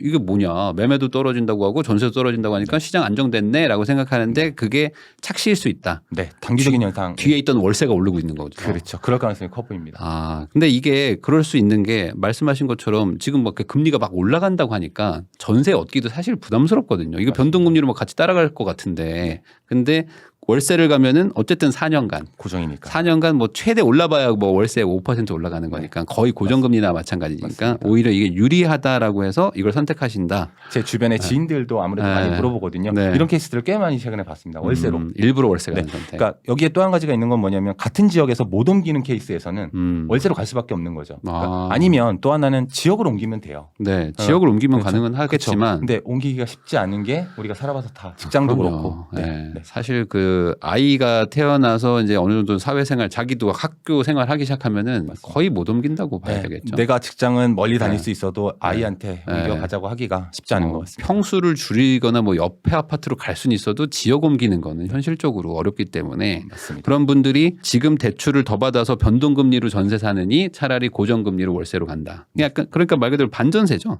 그래서 네. 반전세를 보통 많이 취하죠. 그러면 반전세가 올라간다는 거는 결국에 임차 시장에서의 임대 가격은 올라간다는 거잖아요. 그렇죠. 임차인들의 비용 증가는 뭐 전세 대출이든 똑같은 거니까. 매매 가격이 멈춰 있는 상태에서 네. 반전세든 전세든 그 가격이 올라가게 되면 흔히 얘기하는 갭이 줄어드는 상황이 되겠죠. 혹은 네. 월세에 따른 수익률이 올라가는 구조가 될 겁니다. 네. 원래 아파트는 수익률이 나오는 투자 상품은 아니거든요. 네. 이게 자연히 올라가게 될 겁니다. 그러면 조정을 끝내버리고 단기간에 좀 끝내버리고 다시 상승할 가능성을 만들 수도 있지 않을까. 아직은 어떻게 될지 모르겠다. 네, 이게 사실은 맞습니다. 뭐 보시는 뷰인 것 같긴 합니다. 그러면은 여기서 제가 궁금함이 하나 생기는데 그 지금은 뭐 조정일지 하락일지 알 수 없고 뭐 지금 뭐 거래도 별로 없고 뭐 이런 상황이라면 그래도 어느 정도 좀 방향성이 좀 명확해지려면 뭐가 바뀌어야지 될까요? 지표로서 먼저 나타나게 될 거는 분명히 저는 거래량이라고 생각을 합니다. 거래량이요? 지금 현저히 줄어들어 있는 이게 역대급 거래량 감소이기 때문에 네. 서울의 아파트 시장에서 월간 기준으로 1000건이 안 되는 거래가 일어난다는 건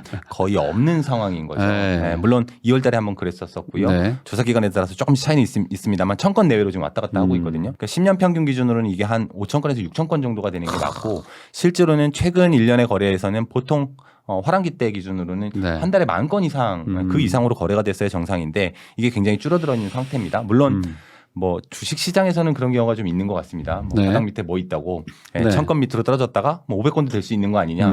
혹은 뭐 더 떨어진다라고 하면 250건도 될 수는 네, 있겠죠. 네, 네. 서울 아파트를 기준으로요. 네. 근데 그렇게 되면 대규모의 감면 제도가 나타나지 않으면 당장 세수에도 문제가 생길 수 있을 거고요. 그러니까 또 세금 전문가시니까 이렇게 거래가 안 되면 사실상 세금 문제가 생기는 거죠. 네. 국세든 지방세든 막 문제가 생기면 그러면 감면 카드가 나올 수도 있는 거예요. 네, 물론 이제 감면카드를 당장 쓸 수는 없을 겁니다. 분위기 그러니까 안 좋잖아요, 지금. 거래량 네. 때문만이 아니라 이제 가격이 계속 뭔가 이제 하락 쪽 지나칠 정도로 이걸 보통 이제 시장에서는 경착륙이라고 얘기를 하는데요. 네. 가격을 조정을 받게 해서 안정화 쪽으로 간다고 하더라도 완만하게 수준으로 가야 되는데 갑자기 떨어지는 상황이 되게 되면 네. 그러니까 가격도 같이 떨어지고 거래량 자체가 거의 뭐 문을 닫는 정도 수준이 되게 되면 그때는 이제 뭐 부분적으로라도 뭐 임대주택이라든지 아니면 여러 가지 사도록 하는 제도들이 나와야 되긴 할 거고요. 최근에 기사에서 이제 그런 것들이 네. 있더라고요. 강남 일대 혹은 뭐 서울 수도권 뭐 지방에서도 마찬가지인데 부동산 사장님들께서 한 달 동안 여름도 됐고 했으니 네. 1년 동안 거래 지금 6개월 동안 거래가 한 건도 없어서 차라리 이 차제에 이 기회에 한 달 동안 휴가를 갔다 오겠다. 근데 어딘가 좀 데자뷰 같은 느낌이 드는 게 뭐냐면 네. 이게 처음 있는 일이 아닙니다. 아. 19년도 당시에도 이런 상황이 네, 생겼었고요. 맞아요. 더 앞쪽으로는 그 네. 앞전에 전반적으로 경기가 침체돼서 거래량이 떨어졌을 때에도 네. 역시 같은 기사들이 있었습니다. 맞아요. 네. 2018년도, 19년도 저도 그때 현장 막 다닐 때 보면은 너무 반가워들 하시고 막 네. 거래가 너무 안 되니까. 안 살 사람이어도 반가워하시죠. 그래도 그냥 와서 말동무라도 해주니까 너무 안 되니까. 지금 아파트가 한 180만 호인가 190만 호가 있는 걸로 제가 알고 네, 있는데. 서울의 아파트가 한 180만 근데 원 정도. 그 중에서 지금 1000건이 거래가 안 되는 거니까 그냥 안 되는 거죠. 그냥. 안 움직이는 거래고. 네. 네. 중개사분들이 정말 한 달에 한 건 못하는 분들이 아마 수두룩할 것 같아요. 이렇게 거래가 없게 되면 중개사 분들뿐만 아니라 파급 효과가 부동산 시장이 중요하다고 얘기를 하는 이유 중에 하나가 짜장면 집도 안 됩니다. 그러니까 관련 업계들. 네, 인테리어부터 시작해서 네. 전반적으로 영향을 받을 수는 밖에 없기 때문에 물론 네. 아직은 그런 거래량 감소로 인해서 뭐 부양책을 낸다든지 하기에는 시기상조라고 보여지고요. 그러면 요즘에 뭐 어떤 그 정책들이 나오는 것들이 대부분 거래 활성화를 최대한 좀 유도하는 쪽으로 나오는 게 이런 거랑 좀 관련이 있다고 볼까요? 부분적으로는 대출에 대한 규제 아직은 뭐 여전히 규제가 많은 편이기는 합니다만 네. 꼭 사야 되는 사람들이라면 특히 젊은 세대들이라면 일부 범위 내에서는 살 수 있게 해주는 뭐 제도들. 그러니까 보통 규제가 생길 때 대출에 대한 규제도 있고 세금에 대한 규제도 있지만 네. 먼저 풀리는 건 대출에 대한 규제가 먼저 풀리고 비슷한 시기에 이제 세금에 대한 규제가 차차 풀리는 네. 이런 상황이 뭐 지금으로서도 또 예상해 볼 수 네. 있지 않을까 싶습니다. 그러면 결국에 이제 팀장님이 보시기에는 지금은 완전 거래 소강 상태이기 때문에 결국에 이제 거래량이 좀 뭔가 살아나는 어떤 뭐 네. 계기가 있든 정책이 됐든 뭐가 됐든 간에 분위기가 좀 바뀌어서 거래가 좀 돼봐야 그래야지 좀 알 수 있다. 네. 반전이 일어나서 거래량이 늘어나면서 다시 살아날 거다라는 표현은 사실은 아니고요. 그러니까 네. 그때는 누가 보더라도 그 지표를 보면 거래량은 늘어나고 있다. 근데 가격은 계속 신저가다. 이게 계속 반복되고 있다. 그러면 이제 대세 하락으로 들어서 이건 하락이구나. 본격 시점이라고 볼 수 있겠습니다. 그러고 이제 반대로 뭐 거래량이 막 늘어나는데 가격이 뭐 떨어지지 않으면 조정이었구나라고 볼 수도 있는 거고. 맞습니다. 거래량이 그래서 가격보다 더 중요한 요소라고 생각합니다. 그러니까 사실상 지금 거래가 막혔기 때문에 지금은 판단하기가 참 어려운 상황이다. 맞습니다. 이렇게 정리를 하면 되겠네요. 또 이제 초고액 자산가들에게 또 상담을 해주시는 분이기 때문에 또 우리 시청자분들한테 또 상담으로 제가 하나 또 준비를 해봤는데 네. 그래도 지금 사실 집을 사려고 하는 분들은 계속 있거든요. 그리고 집이라는 게 사실 뭐 돈을 떠나서 필요하니까 사야 되는 분들도 있고 그러니까 이제 가장 집을 살려고 하는 분들은 무주택이신 분들 중에서 이제 뭐 전세나 월세 사시다가 그래 이번 기회에 뭐 대출도 해준다고 하니까 집을 살까 하는 분들 있는데 집을 사야 될 것 같은 사람들 입장에서는 그래도 좀 뭐 사야 될까 아니면 같이 좀 기다려서 좀 봐야 될까? 우선 말씀하신 무주택이나 아니면 네. 뭐 1주택 계신 상태에서 갈아타기를 뭐 네. 상급지로 갈아타기를 하시려는 분들 그러니까 무주택, 1주택, 다주택이 아닌 케이스에 있어서는 지금과 같은 조정기 혹은 뭐 어떻게 될지 모르겠지만 이런 가격이 하향 안정되고 있는 추세야말로 오히려 내 집 마련을 하고 네. 좀 더 큰 평수로 갈아타기를 할 수 있는 좋은 기회라고 생각합니다. 그러니까 보통 타이밍에 대한 투자를 저는 극도로 주의를 하시라고 말씀을 드리는데요. 네. 예, 보통 주식이라든지 뭐 코인이라든지 이런 다른 부동산이 아닌 다른 투자 상품들 같은 경우에는 황금성이 굉장히 좋거든요. 네. 그러니까 언제든지 쉽게 팔 수 있죠. 가격이 뭐 최근에 주식시장처럼 안 좋은 상황에서도 팔려고 들면 얼마든지 팔 수 있는 상황이잖아요. 네. 근데 이제 부동산은 그게 원래 안 되는 자산입니다. 그래서 거꾸로 타이밍을 맞춰서 주식 투자하듯이 부동산을 뭐 좀 더 가격이 더 떨어진 다음에 사겠다라고 하면 실제로는 그런 전략을 가지고 내 집 마련을 하신다라고 했을 때 네. 성공한 케이스를 저는 여태까지는 보지 못했고요. 그러셨어요. 네. 대부분 그래도 이제 센터에서 계속 계셨는데 또 프라이빗 센터에서 있었는데도 불구하고 그런 분들도 항상 타이밍 재다가 놓치는 경우들이 더 많았다. 그렇죠. 그리고 실제로는 저희 고객들 상당수는 보면 애초에 그런 타이밍을 재려고 하지 않습니다. 그러세요? 그러니까 어떤 물건을 살 거냐라고 하는 거, 그러니까 물건 자체에 대한 판단을 더 우선해서 두시는 경우가 뭐 고자산가 고객들이나 아니면 뭐 더 많으시기 때문에 타이밍 투자보다는 이게 이제 장기적으로도 당장은 뭐 다소 비싼 가격 같더라도 네. 그 조정이 좀 되더라도 그 이후에 장기 투자를 전제로 가격이 계속 올라갈 거냐라고 하는 걸 보시는 경우들이 더 많고, 그러니까. 저희 같은 사람들의 조언을 받기 이전에 본능적으로 좀 아시는 경향들이 좀 있으신 것 같아요. 어떤 물건인지가 더 중요하다.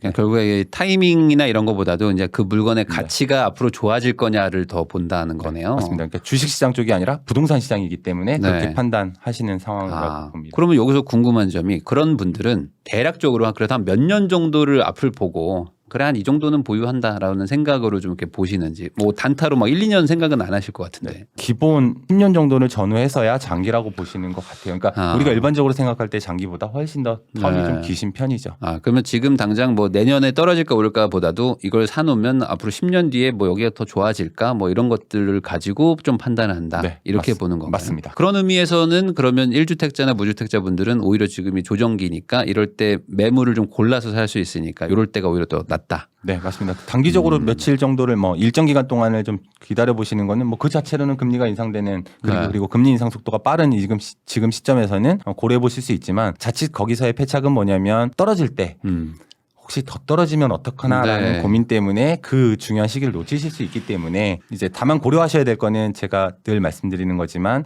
시장의 타이밍이 아니라 내가 대출을 받아서 어느 범위까지 감당 가능한 물건이냐라는 거를 해보시는 게 더 중요한 요소가 아닐까. 하긴 그렇죠. 사실 내가 감당할 수 있는 정도의 집을 사면 뭐 감당하면 그만이니까. 근데 대부분 이제 집을 사면 최대치로 능력을 땡겨가지고 어떻게든 좀 좋은 거 사려고 하니까 가장 타이밍 잡아서 가장 저점에 사고 싶은 거잖아요. 그렇죠. 근데 그게 현실에선 잘 안 된다 이거잖아요. 그렇죠. 그리고 지금 최근과 같은 금리 인상 시기에는 어찌됐든 말씀하신 것처럼 내가 이전에는 최대치로 끌어서 조금 다소 욕심을 부려서 사도 괜찮은 상황이었다라고 한다면 네. 지금은 그건 조금 낮아진 수준.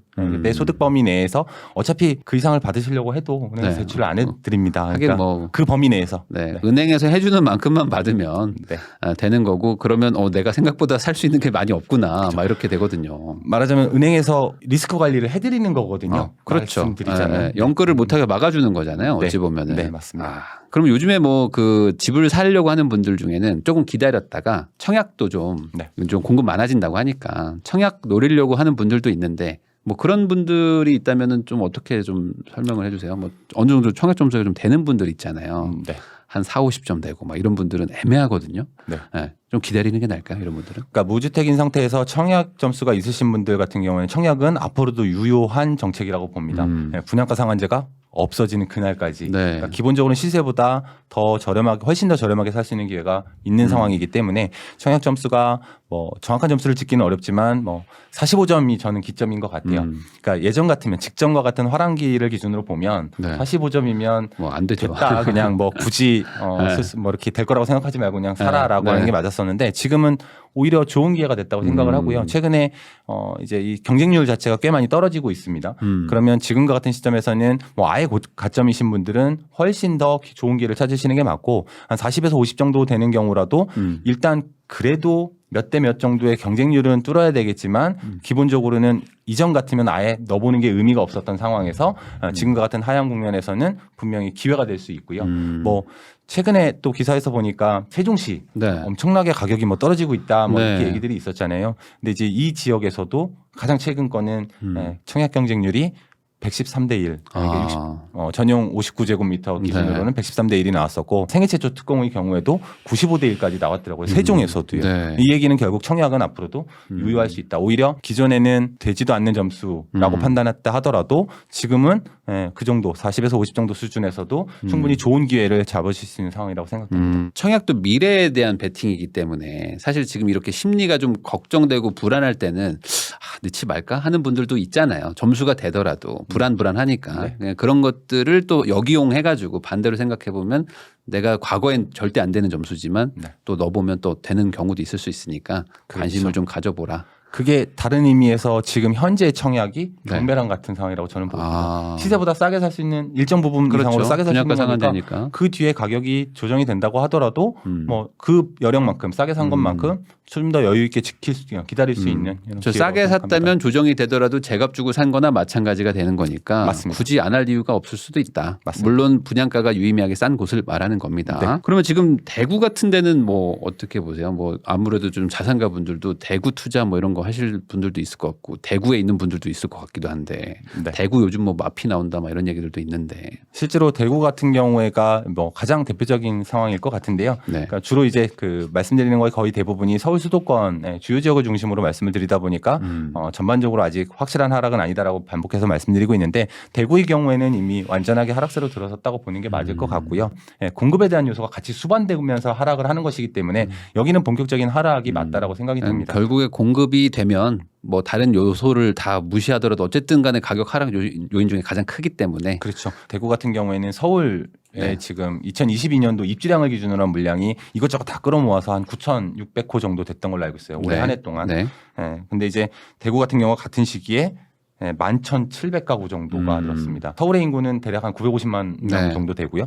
대구는 한 230만 명 정도, 이 정도 남짓 되고 이거 세대, 그러니까 사실은 인구수로 따지는 건 정확하지는 않고요. 그 세대수를 기준으로 세대수로. 해야 되는데 대구가 굉장히 큰 도시 같기는 하지만 대구 전체 세대수가 1인 가구까지 다 긁어 모아도 99만 호밖에는 안 됩니다. 99만이에요? 네, 서울 기준으로 보면 한 400만 호 정도 네. 되거든요. 그러니까 세대가 되거든요. 네. 4분의 1 수준인 거죠. 음. 그거 대비해서 지금 올해 한 해도 그렇고 최근에 공급량도 그랬었고 앞으로 내년에 공급량도 맞아요. 서울 대비해서 대구가 훨씬 더 많습니다. 비중으로 따지면 훨씬 더 큰 수치여서 네. 대구는 앞으로도 좀 더 추가적인 조정이 있다고 보시는 게 맞을 네. 것 같고요. 대구를 풀어준 이유가 있었던 거죠. 네. 사실. 네. 근데 저도 이제 투자를 해보면서 주변에 신축 아파트가 늘어나기 시작하면은 솔직히 뭐 답이 없거든요. 네, 물량 앞에 장사가 네, 없다고. 내가 아무리 좋은 거 가지고 있어도 내 거보다 더 새 거가 더 좋은 네. 뭐 평형에 더 좋은 그런 뭐 커뮤니티를 가지고 막 나오는데 얘네들도 막 지금 비는데 네, 맞습니다. 내가 이게 쉽게 버티기가 어렵더라고요. 근데 그런 일들이 지금 대구에서는 좀 일어날 수도 있다라고 본다는 거죠. 그러면 아까 세종 얘기는 하셨는데 대구와 세종의 다른 차이점이 뭔가요? 세종의 경우에도 장기적으로 계속 공급이 예정돼 있는 곳이기는 하지만 우선 청약 부분을 놓고 보더라도 세종시의 경우에는 지금과 같은 상황에서도 청약이 과열 100대 몇을 넘는 이런 상황이었던 거는 그러니까 전국 단위의 청약이 가능한 곳이 세종입니다. 그러다 보니까 이제 투기과열지구에서 지정 해제가 된 부분을 지방은 다 빠졌는데 심지어 대구도 빠졌는데 세종만 남겨놓은 부분들은 이런 전국 단위의 청약을 놓고 봤을 때 공급이 같이 수반이 된다고 하더라도 아직은 풀어주기가 위험하다. 조금 걱정이 된다. 네, 세종은 위험하다. 괜히 풀어줬다가 또 그럴 수 있으니까. 네. 그러면은 그 지금 1주택자분들 입장에서는 어쨌든 갈아타라고 얘기하시는 걸로 제가 이해가 되는데 이게 맞는 건가요? 네, 무주택은 범위 내에서 사시고 네. 1주택자도 갈아타기를 할 때는 당연히 조금 더 비싼 네. 조금 더 좋은 곳으로 가시는다라는 전제 하에서 네. 여전히 사시라고 말씀을 드릴 수 있을 것 네. 같습니다. 그럼 보통 상담하실 때 상급지, 뭐 좋은 곳 이런 거에 대한 기준을 뭐라고 보통 말씀을 하세요? 이렇게 말하면 또 욕을 먹을 수 있는데요. 더 비싼 거죠.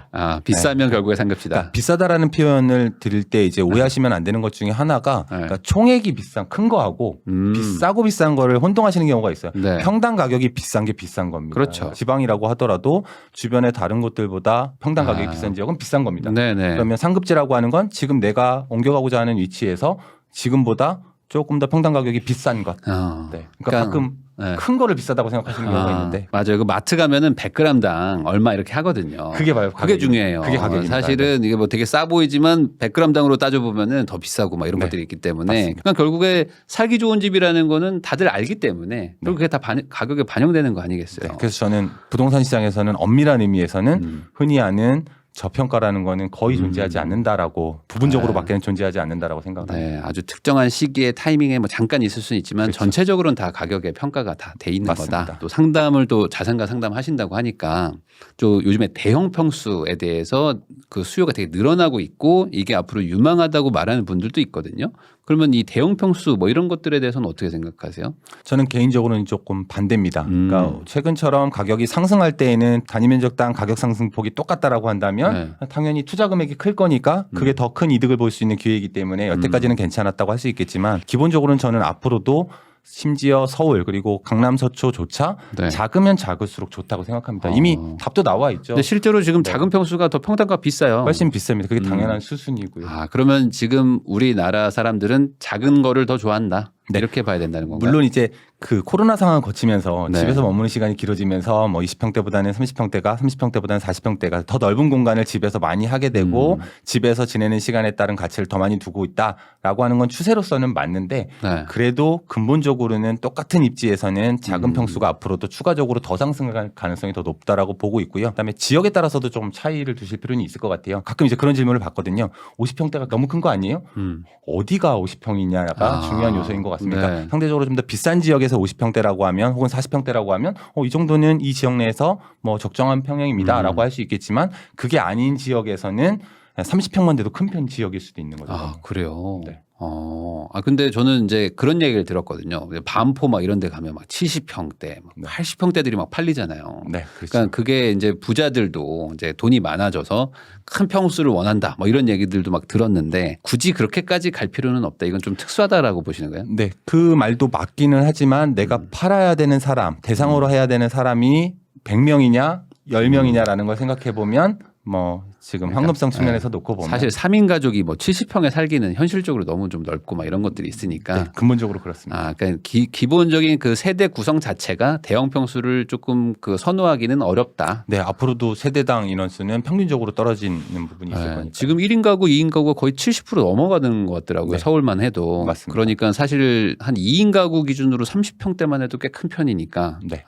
맥시멈을 그럼 한 30평대 정도로 생각하면. 가장 선호도가 높은 게 이제 전용 84, 30평대니까. 제가 이걸 왜 여쭤봤냐면 갈아타기 하실 때 더 상급지, 그러니까 더 비싼 동네로 갈까요? 아니면 우리 동네에서 큰 평수로 갈까요? 이런 분들 많거든요. 생각보다. 왜냐면 아이들도 커가고 애들도 방 하나씩 주고 싶고 이런 마음이 또 있으신데 이게 투자적으로 봤을 때는 그래도 좀 더 좋은 동네로 가는 게. 네, 과거에는 이제 아이들이 커가면서 네. 이제 그러면 방 하나 더 주고 이랬었지만 기본적으로는 그 뒤가 문제죠. 그 그 뒤에. 자녀들은 네. 결국 네. 다 분가해서 독립하게 될 거고요. 이 독립하는 시기도 조금 빨라진 부분이 있고요. 네. 그래요? 그러니까 어차피 그러면 그 뒤에는 일정 시기가 넘어가게 되면 1년에 2번밖에 안 옵니다. 그 가족들이. 네, 서울하고 1년에 2번 그렇죠. 그 정도. 그럼 남는 공간을 네. 연세가 드시면서 청소하기도 힘드시죠.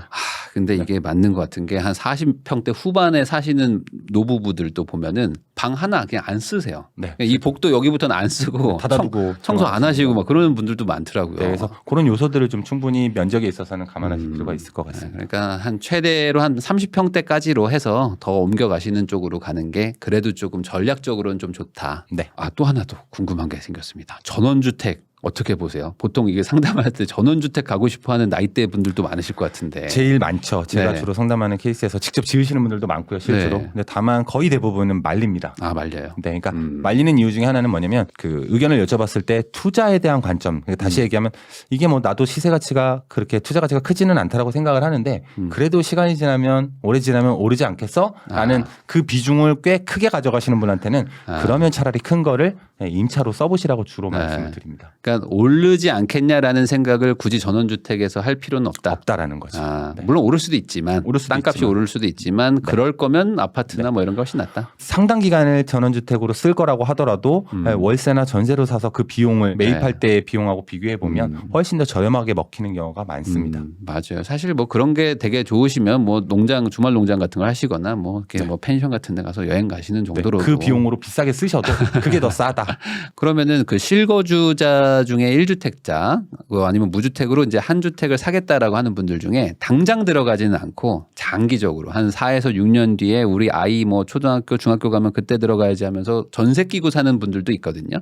그러면 그런 분들은 지금은 어떻게 하는 게 좋을까요? 역시 마찬가지로 지금 같은 시장 상황에서도 그 투기로서의 갭 투자가 아니라 투자로서의 갭 투자가 아니라 결국에는 내가 무주택 상태, 그러니까 내가 집 하나를 갭으로 사놓고 나도 전세를 살거나 월세를 산다. 좀 고생을 할 각오가 되어 있으시다라고 한다면 저는 지금 시점에서도 말릴 이유는 없다. 계속 사시는 것도 좋다라고 말씀을 드리고요. 여기에 이제 많은 분들이 놓치고 계시는 것 중에 하나가 상생임대인 제도가 바로 그겁니다.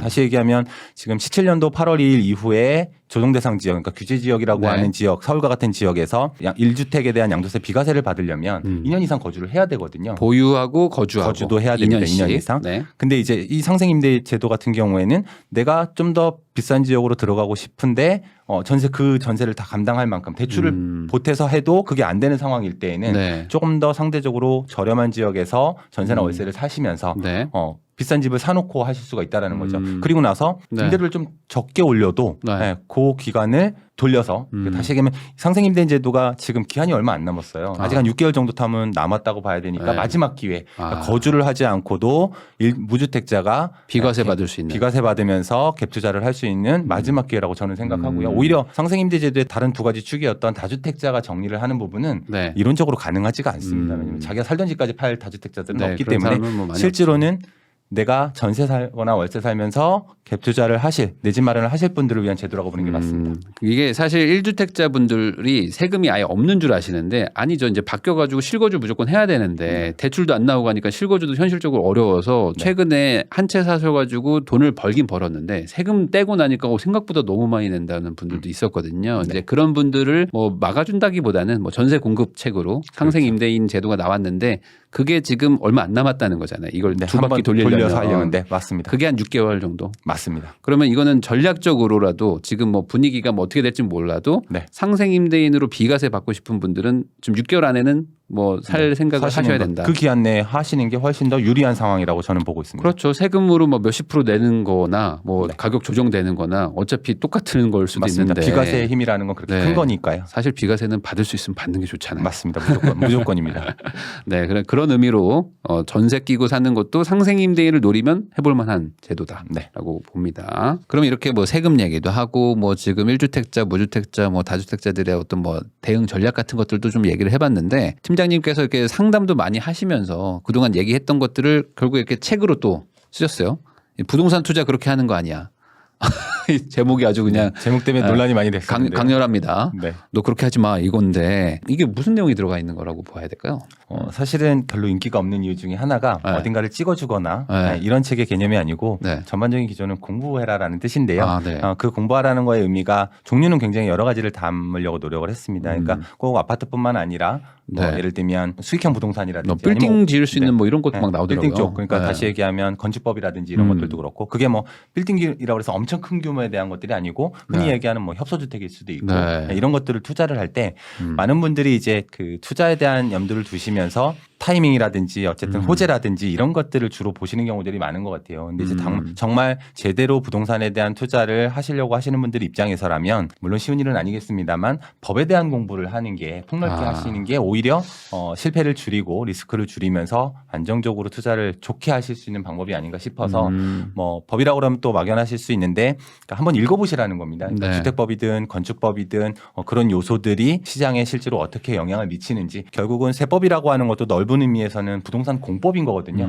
그동안에는 별로 세금도 관심들이 없으셨어요. 근데 최근 몇 년 동안 굉장히 관심이 늘어난 상황이 된 거죠. 엄청나게 늘어났죠. 네, 그러면 이제 앞으로의 시장에서는 건축법, 그 다음에 주택임대차보호법 마찬가지고요, 상가임대차보호법 마찬가지고 이런 부동산과 관련된 법에 대한 공부를 하시는 분들이 앞으로 점점 늘어날 거고 그런 베이스가 깔려 있으신 분들이라면 지금과 같은 시장에서도 더 많은 돈을 번다 이런 개념보다는 좀 더 리스크를 줄여가면서 바람직한 투자를 하실 수 있지 않을까 싶습니다. 사실 부동산 투자 그리고 또 이제 투자에 대한 공부를 뭘 해야 되냐 이렇게 말씀들을 많이 하시는데. 사실 이 법에 대한 공부도 어찌 보면 되게 중요한 부분 중에 하나거든요. 특히 이제 세법은 정말 이제는 정말 열심히 공부해도 막 헷갈리는 수준이기 때문에 이것 때문에 정말 몇 천만 원 몇 억이 왔다 갔다 하잖아요. 그러니까 그런 것들을 좀 잘 정리된 게 있으면 좋겠다라고 많은 분들이 생각을 하시는데 저도 아까 좀 읽어보니까 건축법 같은 것도 많고 막 사선 제한 막 뭐 일조권 얘기도 많이 나오고 하는 것들 보면은 상식적으로도 알아두면 좋은 얘기도 많을 것 같습니다.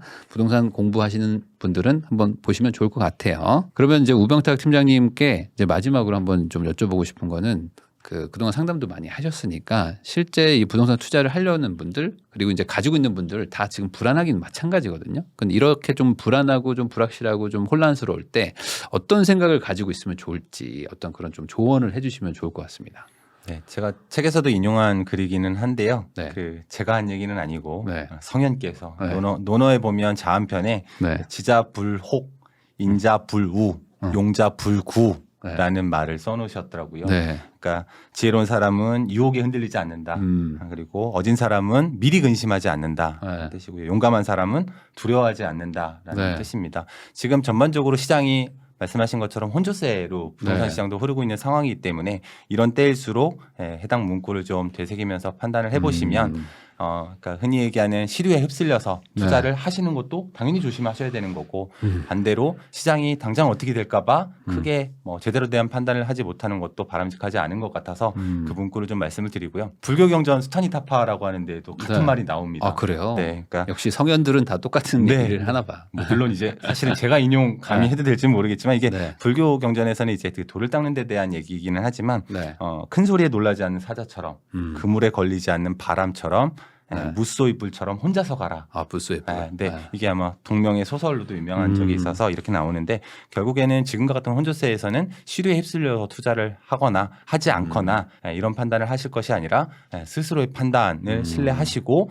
조언을 구하시되 좀 당당하게 뭐 심지 곱게 하시는 게 중요한 때가 아닌가 싶습니다. 남에게 조언을 듣는 정도여야지 남에게 휩쓸리진 말고 본인 스스로 공부를 열심히 하셔가지고 나름의 확신을 가지고 그때 선택을 하는 게 좋다. 뭐 이런 얘기로 전 정리가 되는 것 같네요. 네, 제가 어렵게 얘기했는데 잘 정리해 주신 것 같습니다. 그럼 지금까지 신한은행 WM 컨설팅 센터의 우병탁 부동산 팀장님을 모시고 부동산 이야기 한번 나눠봤고요. 우리 시청자분들한테 이 혼탁한 시장에서 많은 도움이 되지 않았을까라는 생각을 해봅니다. 다시 한번 나와주신 팀장님 너무 감사드리고요. 인사하면서 영상 마무리하겠습니다. 다시 한번 나와주셔서 감사합니다. 네, 고맙습니다.